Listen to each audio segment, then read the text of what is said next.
Assalamualaikum warahmatullahi wabarakatuh. Selamat pagi Bu Neti dan teman-teman. Kami dari kelompok 1 ingin mempresentasikan hasil dari diskusi kami mengenai seleksi dan penempatan kerja.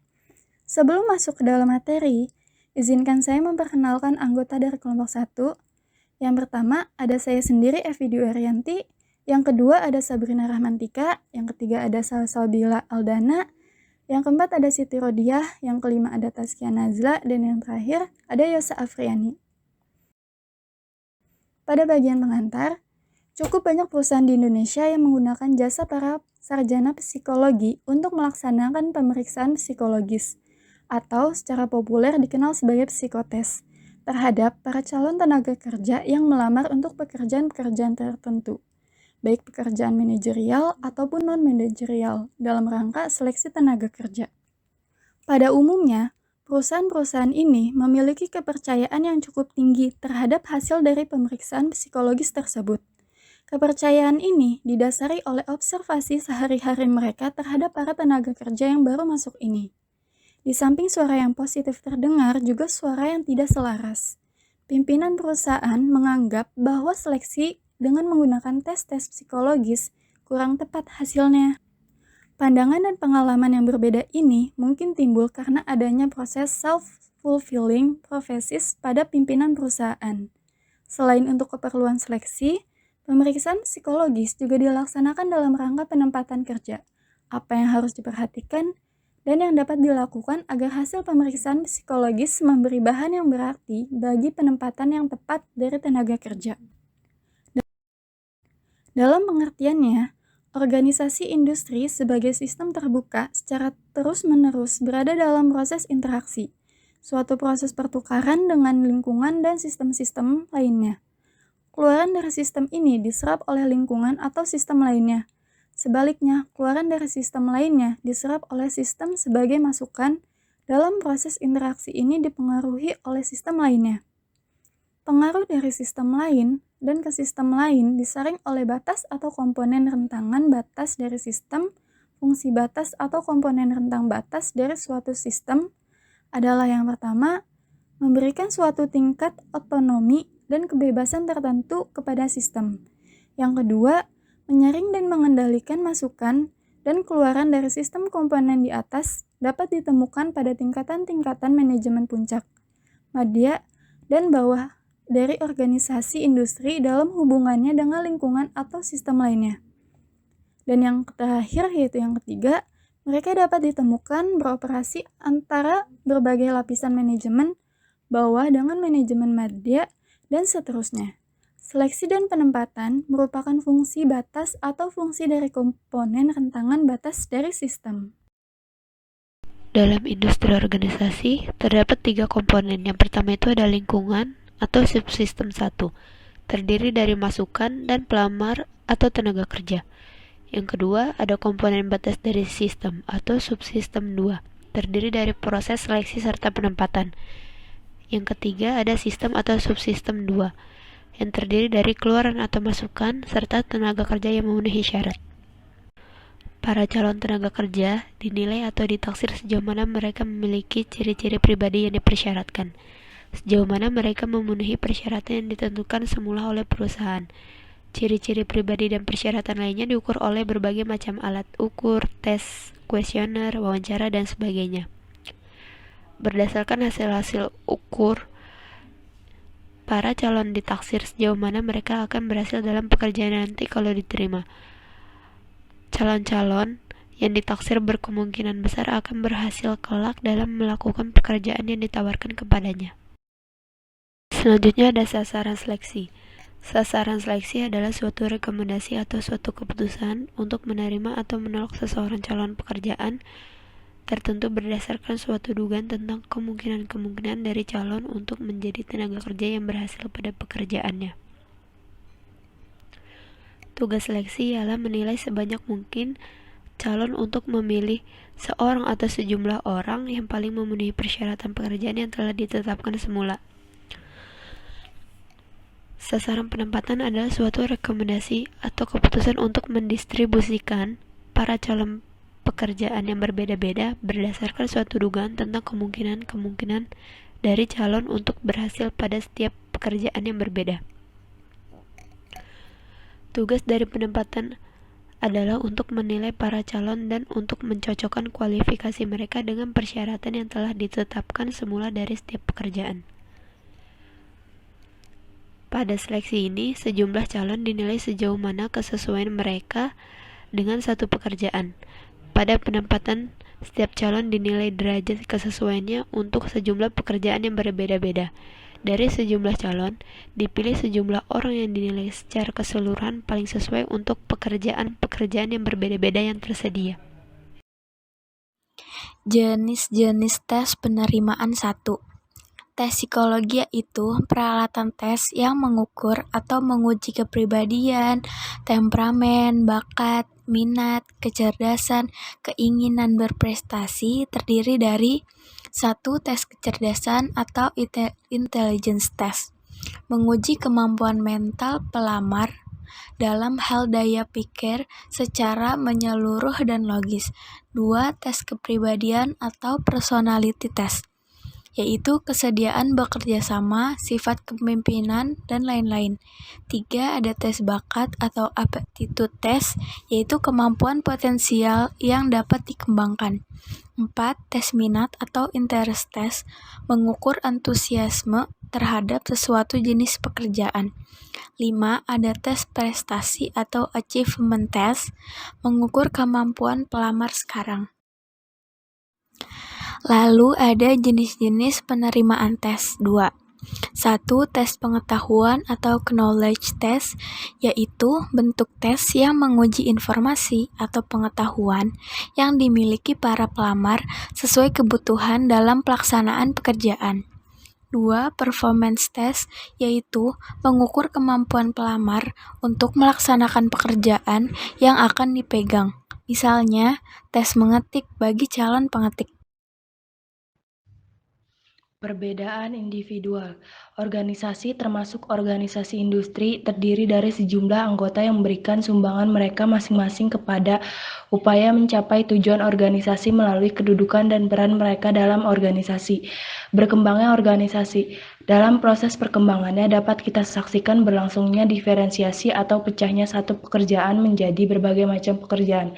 Diferensiasi ini terjadi baik secara tegak maupun secara mendatar. Misalnya membuat pakaian konveksi atau pakaian jadi. Pekerjaan ini dapat berdiferensiasi secara mendatar menjadi 1. Pembeli bahan tekstil. 2. Pengukir badan dan pemotong batan. 3. Penjahit potongan-potongan. 4. Penjual pakaian yang sudah jadi. 5. Pengatur pengeluaran dan pemasukan uang. Kelima pekerjaan ini dapat berdiferensiasi secara tegak, misalnya manajer pembelian bahan tekstil, penyedia pembelian tekstil, dan pembeli bahan tekstil. Karena tuntutan pekerjaan akan pengetahuan dan keterampilan yang berbeda-beda ini, maka tidak dapat setiap orang mengerjakan segala macam pekerjaan. Kluckhohn secara gamblang menyatakan kesamaan dan keunikan manusia dalam 3 persamaan. Manusia sama seperti manusia lainnya, manusia sama seperti kelompok manusia lainnya, manusia tidak sama dengan manusia lainnya. Ciri atau sifat manusia dapat berupa tinggi badan, kekuatan fisik, ciri kepribadian, ciri mental seperti intelijensi, kreativitas, dan seterusnya. Dapat terjadi bahwa kelompok kerja menyesuaikan prestasi kerjanya dengan tingkat prestasi yang terendah dari anggota kelompoknya. Hal ini dilakukan agar tenaga kerja dengan kemampuan yang kurang tidak akan mendapatkan kesulitan. Jika atasan menilai para tenaga kerjanya dengan baik, maka tenaga kerja yang tinggi kemampuannya akan mendapatkan promosi, sedangkan tenaga kerja yang kemampuannya rendah akan dipindahkan atau akan di-PHK-kan. Permasalahan perbedaan individual sering dikaitkan dengan perbedaan antar kelamin, antar kebudayaan, antar pendidikan, antar usia, antar bangsa, antar suku bangsa. Dalam seleksi dan penempatan tidaklah penting untuk mengetahui ada tidaknya perbedaan antara kelompok tersebut, karena yang diteliti ialah sejauh mana seseorang memiliki ciri-ciri dari persyaratan yang harus dipenuhi untuk sesuatu pekerjaan. Selanjutnya, strategi seleksi. Campbell, Dunnett, Lawler, dan Wake pada tahun 1970 membahas 6 macam strategi seleksi atau strategi peramalan yang didasarkan pada penggunaan dari metode mekanikal atau klinikal dalam mengumpulkan dan mengolah data. Pengumpulan data secara mekanikal ialah jika data dikumpulkan berdasarkan pedoman-pedoman, peraturan-peraturan, dan prosedur yang telah ditetapkan semula. Misalnya tes atau alat ukur yang telah dikaji dan dibakukan pengambilannya, pengolahan, dan penilaiannya. Yang kedua, pengumpulan data secara klinikal. Ialah jika data dikumpulkan dengan cara lentur atau fleksibel, dalam arti kata bahwa macam data yang dikumpulkan dari seseorang berbeda dengan data yang dikumpulkan dari orang lain, tergantung pada orang atau psikolog yang mengumpulkan data tersebut. Data yang dianggap perlu dikumpulkan dari seseorang dapat berbeda macamnya dengan data yang dianggap perlu dikumpulkan dari orang lain.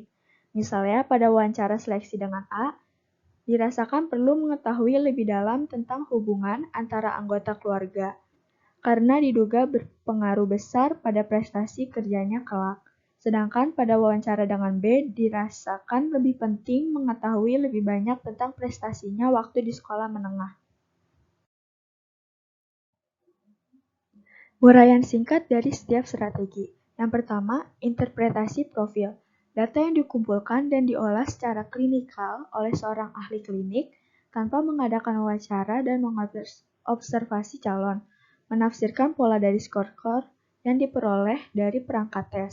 Yang kedua, statistikal murni. Data yang dikumpulkan dan diolah secara mekanikal. Yang ketiga, klinikal murni. Pengumpulan dan pengolahan data berlangsung secara klinikal.